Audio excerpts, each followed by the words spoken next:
Si vous recherchez un résumé de la saison de Sergio Pérez, vous obtenez simplement un compte-rendu de son Grand Prix d'Abu Dhabi 2024. Il s'est qualifié en Q3 mais s'est fait battre par une Sauber, puis au premier virage, il a gagné 3 places en un tour, avant d'en perdre 2 avant le virage 6.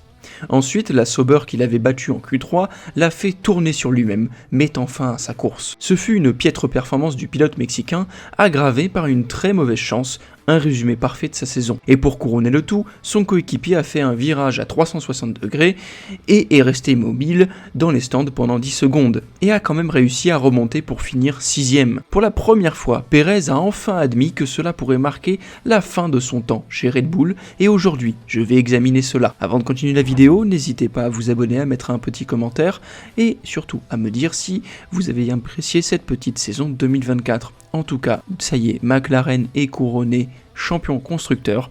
Nous verrons bien ce que ça donne l'année prochaine, mais à mon avis, ça risque d'être très serré. Et on verra bien si Sergio Pérez reste chez Red Bull finalement. Allez, on continue. La saison 2024 de F1 est terminée, et le monde de la Formule 1 entre en hibernation pour les prochains mois. Les champions des constructeurs, McLaren, et leur patron, la mascotte humaine ours Zak Brown, vont soigner une gueule de bois monumentale pendant les semaines à venir avant que l'attention ne se tourne vers 2025 et la lutte pour le championnat des pilotes. Leur bataille avec Ferrari l'année prochaine sera intense car les deux équipes ont terminé la saison extrêmement proche en termes de performance. Le champion des pilotes passera une partie de ses vacances d'hiver en exil au Rwanda, envoyé par la FIA.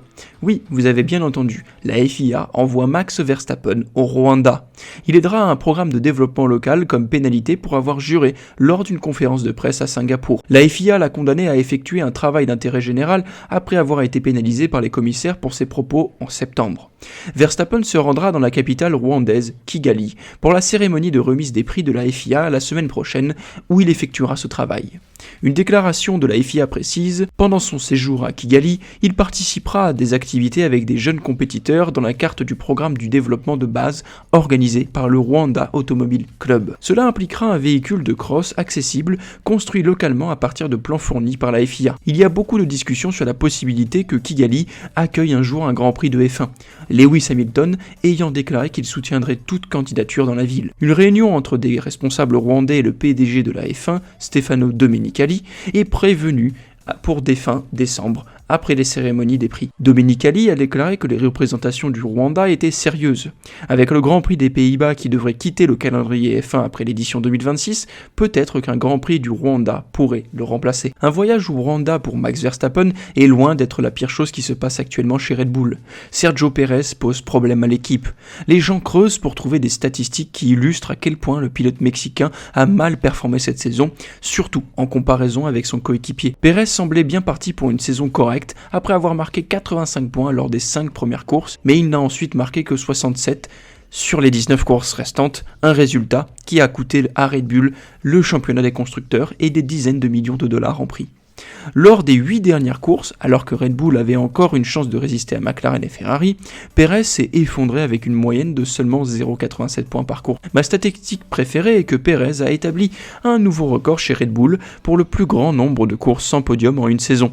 Il n'a pas atteint le podium 20 fois cette saison, battant le record de Daniil Kvyat de 18 courses en 2015. Pourtant, la voiture de 2015 était terrible par rapport aux standards de Red Bull, alors que celle de 2024 a remporté le championnat des pilotes. Cette mauvaise performance ont poussé Pérez à admettre que sa place dans l'équipe pourrait être en danger. Pendant le week-end, il a reconnu qu'une réunion après le Grand Prix d'Abu Dhabi pourrait marquer la fin de sa carrière en Formule 1. Jusqu'à présent, Sergio Pérez avait catégoriquement nié toute possibilité qu'il puisse perdre son siège. Son père est allé encore plus loin. Antonio Pérez a promis de confronter publiquement les journalistes responsables des histoires sur son fils, perdant son siège. Sur Instagram, il a écrit « Les journalistes menteurs me recherchent déjà. Lundi, je publierai la liste des journalistes des médias menteurs. » En parlant de cette réunion, Pérez a déclaré après son abandon prématuré à Abu Dhabi, après avoir été percuté par Valtteri Bottas, « Pour le moment, je ne sais pas. Je sais juste que j'ai un contrat pour courir l'année prochaine, sauf si quelque chose change dans les prochains jours. » Il a ajouté « Nous allons discuter dans quelques jours pour voir si nous pouvons parvenir à un accord. » Christian Horner, le patron de l'équipe Red Bull, a admis que l'extension de contrat anticipé accordée à Pérez en plein milieu de la saison n'avait pas fonctionné. Une réunion des actionnaires pour discuter de l'avenir a été programmée. Selon Horner, le sort de Pérez dépend de lui-même, mais il est clair qu'un accord contractuel sera nécessaire pour tout changement. Red Bull a plusieurs options, y compris Liam Lawson, qui est vu comme un favori malgré le fait que son coéquipier Yuki Tsunoda ait obtenu de meilleurs résultats. La question reste ouverte, qui sera aux côtés de Max Verstappen l'année prochaine? Si Perez est remplacé, l'annonce pourrait être faite rapidement. Cependant, des rumeurs à Abu Dhabi ont laissé entendre que Liam Lawson est le choix préféré de Red Bull, bien que ce soit surprenant pour certains. Yuki Tsunoda, son coéquipier chez Red Bulls, AlphaTauri, Racing Bulls, on sait pas trop encore, a surpassé Lawson dans plusieurs domaines. Tsunoda a obtenu de meilleures qualifications lors des 6 Grands Prix où ils ont couru ensemble et a également marqué plus de points pendant leur collaboration. Malgré cela, Lawson a montré un certain potentiel, notamment en qualification pour les courses sprint. Une autre hypothèse, bien que hautement spéculative, est que Valtteri Bottas pourrait rejoindre Red Bull. Mais cela reste une idée à peu près moins probable pour le moment. Si vous deviez choisir, qui associez-vous à Max Verstappen la saison prochaine? Faites-le moi savoir dans les commentaires. Pour en revenir à Perez, son avenir chez Red Bull semble plus jamais en péril. Alors que Red Bull cherche probablement à dégager de son contrat le pilote mexicain, cela pourrait ne pas être si simple. Contrairement à la situation de Daniel Ricciardo, lorsqu'il a quitté McLaren, Perez semble déterminé à ne pas se laisser écarter facilement. Il a exprimé une grande confiance dans son contrat, ce qui suggère qu'il pourrait contenir des clauses complexes qui rendent difficile sa rupture. La prolongation de contrat accordée à Perez après le Grand Prix de Monaco avait pour but de réduire la pression sur lui et de lui permettre de se concentrer sur ses performances. À l'époque, Perez était 5e au championnat des pilotes, à 62 points de Verstappen, et avait connu des résultats solides lors des 6 de 8 premières courses de la saison. Malheureusement, cela n'a pas suffi à maintenir son niveau dans la deuxième moitié de l'année. Christian Horner a admis que cette décision n'avait pas donné les résultats escomptés.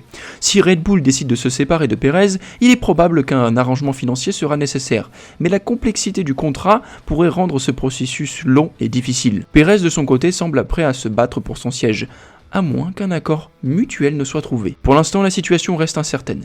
Red Bull dispose d'un vivier de jeunes talents, mais choisir le bon coéquipier pour Verstappen en 2025 sera crucial, d'autant plus que McLaren et Ferrari s'annoncent comme des adversaires redoutables dans la course au titre de la prochaine saison. Que ce soit Lawson, Tsunoda, Bottas ou même un autre pilote, le choix aura un impact sur la dynamique de l'équipe et ses chances de succès. Quoi qu'il en soit, le futur de Sergio Perez sera sans doute éclairci dans les prochains jours. Sera-t-il encore chez Red Bull ou trouvera-t-il un nouveau rôle ailleurs dans le monde de la F1 ?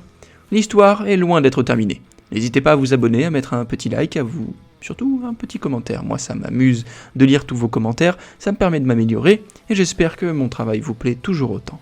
En tout cas, on se retrouve pour la prochaine vidéo, samedi à la même heure. Et oui, c'est la fin déjà de la F1, mais ne vous inquiétez pas, je continuerai les vidéos jusqu'au bout. Allez, ciao ciao.